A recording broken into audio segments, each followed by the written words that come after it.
तो देखिए दोस्तों, उत्तराखंड में यहाँ हम बात करने वाले हैं शिक्षक भर्ती, जो कि यहाँ पर आपकी प्राइमरी लेवल में करीबन निकाली गई थी 29 करीबन।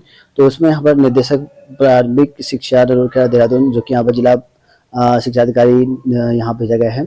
इसमें यहाँ पर देख सकते हैं डेट भी आपको यहाँ पर 16 जनवरी की देखने को मिल जाएगी। इसमें विषय रखा गया है कि आपका जो है जनपद स्तर पर गतिमान भर्ती प्रक्रिया के सापेक्ष नवनियुक्त शिक्षकों के अभिलेखों की जो है जांच के संबंध में। तो यहाँ पर देख सकते हैं कि महोदय उपयुक्त विषय जो है अपने कार्यालय जो कि यहाँ पर है इसमें संदर्भ में ग्रहण करने का कष्ट कर बताया। इसमें कहा गया है कि जो पॉइंट रखे गए इसमें 2-3 एक रखे हैं, जिसमें यहाँ पर जो सहायक अध्यापक की नियुक्ति के संबंध में निर्देश चाहे गए हैं। और उपरोक्त के संबंध में जो है अवगत कराना है कि ठीक है, उत्तर प्रदेश राज्य से द्विवर्षीय डीएलएड प्रशिक्षण अभ्यर्थियों के जिसमें डीएलएड कर रखा था उत्तर प्रदेश से, उनके रिगार्डिंग है। तो उस संबंध में जो है विभिन्न माध्यम से शिकायतें प्राप्त हो रही है। तो यहाँ पर उधमसिंह नगर में शिकायतें प्राप्त हो रही है जिन्होंने उत्तर प्रदेश से कर रखा है। इस संबंध में निर्देशालय जो कि पत्रांक संख्या आप देखते हैं यहाँ पर 11 नवंबर 2024 द्वारा उत्तर प्रदेश राज्य द्वारा डीएलएड प्रशिक्षण कराए जाने से संबंधित शासनादेश और डीएलएड शिक्षित अभ्यर्थियों द्वारा डीएलएड प्रशिक्षण में प्रवेश लेने से संबंधित दस्तावेजों की जांच कराए जाने के निर्देश प्राप्त किए थे। तो यहाँ पर जिन्होंने उत्तर प्रदेश से कर रखा है उनके डॉक्यूमेंट चेक होने हैं, उनके और जो प्रवेश ले रहे हैं उनके लिए भी है। तो ये बहुत ही इंपॉर्टेंट है आप सभी के लिए। इसमें तीसरा पॉइंट रखा गया कि उत्तर प्रदेश राज्य में डीएलएड प्रशिक्षण आयोजित कराए जाने से संबंधित शासनादेश में बाध्यता है कि ऐसे अभ्यर्थी आवेदन हेतु पात्र हों जो उत्तर प्रदेश के स्थायी निवासी हो और प्रदेश के बताया गया प्रवेश के समय जो है होने वाली अभिलेखी जांच में अभ्यर्थियों को उत्तर प्रदेश में अपने गृह जनपद का समक्ष अधिकारी द्वारा प्रवेश की तिथि तथा जारी किया गया निवास प्रमाण पत्र प्रस्तुत करना अनिवार्य होगा, अथवा की स्थिति में अभ्यर्थी का आवेदन निरस्त कर दिया जाएगा। तो ये मान्य है। और साथ में यहाँ पे ये कहा गया कि आप द्वारा जो है डीएलएड प्रशिक्षण प्राप्त अभ्यर्थियों के सत्यापन के लिए संबंधित संस्थानों को तथ्यों की जांच हेतु प्रेक्षित किए गए प्रकरणों के संबंध में कथ्य प्रशिक्षण संस्थान द्वारा निर्देशालय को प्राप्त किए गए जांच आख्या से यह परिलक्षित हो रहा है कि उत्तर प्रदेश राज्य से किए गए डीएलएड प्रशिक्षण में प्रवेश हेतु डीएलएड प्रशिक्षण द्वारा प्रशिक्षु को यहाँ पर जो उत्तर प्रदेश राज्य का प्रदत्त निवास प्रमाण पत्र प्रस्तुत किया गया था और जिसके आधार पर उन्हें जो है प्रशिक्षण में सम्मिलित होने की अनुमति प्राप्त हुई। और उक्त जांच आख्या निर्देशालय पत्रांक जो कि यहाँ पर देखिए, मतलब कि कहने का मतलब यह है कि संक्षिप्त में बताऊं कि जो लोग उत्तर प्रदेश से करके आए हैं, जिन लोगों यहाँ पर उत्तर प्रदेश में नवीन तिथियां ले रहे हैं, तो उत्तर प्रदेश में बताया गया कि यहाँ पर जो है अभ्यर्थी जिन लोगों का उत्तर प्रदेश डीएलएड है वो डॉक्यूमेंट में जब आप कर रहे होंगे तो उत्तर प्रदेश की स्थायी निवासी होनी चाहिए, ऐसा बताया गया है। तो उसी के रिगार्डिंग जो पत्र भेजा गया, क्योंकि शिकायतें यहाँ पर मिल रही थी कि भाई उत्तर प्रदेश वाले कैसे उत्तराखंड में डीएलएड करके आ गए हैं, उनकी नियुक्तियां हो गई करके उधमसिंह नगर को शिकायत मिली थी। तो इसी वजह से ये लेख लिखे गए हैं और इसमें जो भी तथ्य हैं वो जांच करने की बात करेगी, क्योंकि उनके डॉक्यूमेंट चेक होंगे। क्योंकि जब उन्होंने डीएलएड किया हुआ था, क्या उत्तर प्रदेश के थे कि निवासी उत्तराखंड के थे? क्योंकि कई लोग यहाँ पर क्या हो रहा है कि उत्तर प्रदेश से डीएलएड करके आ रहे हैं, बाद में अपना शादी का सर्टिफिकेट बनवा के उत्तराखंड के स्थायी निवासी भी हो रखे हैं।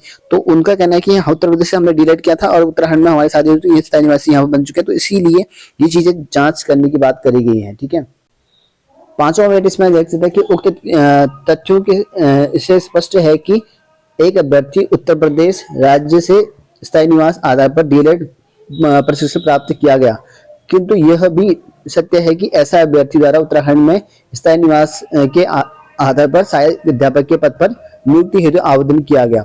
एक अभ्यर्थी एक समय में 2 राज्यों का स्थायी निवास किस प्रकार हो सकता है?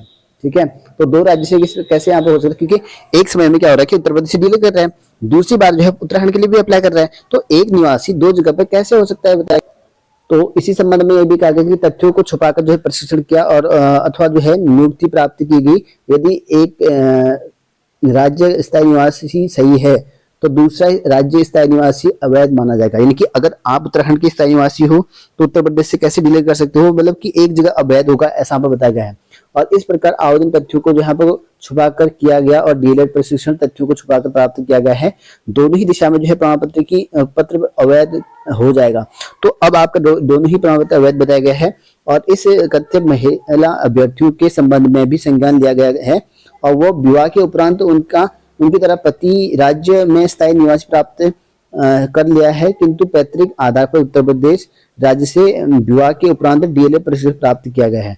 तो ये एक जांच चल रही थी जिसके आदेश हुए हैं कि उनकी अब जांच चलेगी। जो महिला अभ्यर्थी के भी आया मामला, क्या उसके जो पति हैं क्या उत्तराखंड के स्थायी निवासी हैं या उत्तर प्रदेश के निवासी हैं, वो जांच करने की बात करें। अतः उपरोक्त क्रम में वांछित दिशा निर्देश के क्रम में संबंधित विरुद्ध विभागीय जांच गठित करते हुए शिकायत तथ्यों को पुष्टि के फलस्वरूप उत्तराखंड के सरकारी सेवक नियमावली 2003 यथासंभव इसमें जो प्रावधान सुनिश्चित करने की कार्रवाई करें। तो कार्रवाई करने की बात करेगी है।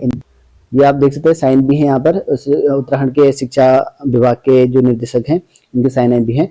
यानी कि अब मैं आपको समझाता हूँ इन चीजों के रिगार्डिंग पूरा एक मामला क्या है। ठीक है, जो लोग कर रहे हैं डीएलएड उत्तराखंड से बाहर यूपी में, या जो अब तो खैर यूपी में खोल दिया गया है, अभी तो कुछ नहीं कर सकते हैं, लेकिन जिन लोगों ने अभी वर्तमान समय में कई लोग कर भी रहे होंगे, ठीक है, अभी नए एडमिशन ना हो पहले से कर रहे हो, तो कहने का मतलब ये है कि अगर आपने यूपी से डीएलएड किया है कि यूपी के स्थायी निवासी था उस टाइम पे, और उत्तराखंड से आप सहायक अध्यापक के लिए बड़े उत्तराखंड का स्थायी निवासी जरूरी है, तो दोनों ही आप वैलिड हो। उत्तर प्रदेश से डीएलएड कर रहे हो, उत्तराखंड के स्थायी निवासी, दो जगह कैसे हो सकते हैं बताइए। तो आपने तथ्य छुपा रखे हैं या आपने गलत तरीके से डॉक्यूमेंट बनवा रखे हैं, तो ये कहा गया है। तो इसी वजह से इसकी जांच करने की बात करेगी है।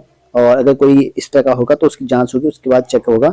अगर कोई महिला अभ्यर्थी है, उसके मान लो यहाँ पर शादी हो रखी है, पति के तरफ से उनका डोमिसाइल बन चुका है, यहाँ उत्तर प्रदेश से करके आई थी, तो उसके पति के भी डॉक्यूमेंट चेक होंगे, क्या उत्तराखंड का है कि नहीं है, क्या उत्तर प्रदेश से संबंध तो नहीं है, इसको लेकर उनकी सब जांच होने वाली है, ये बताया गया है।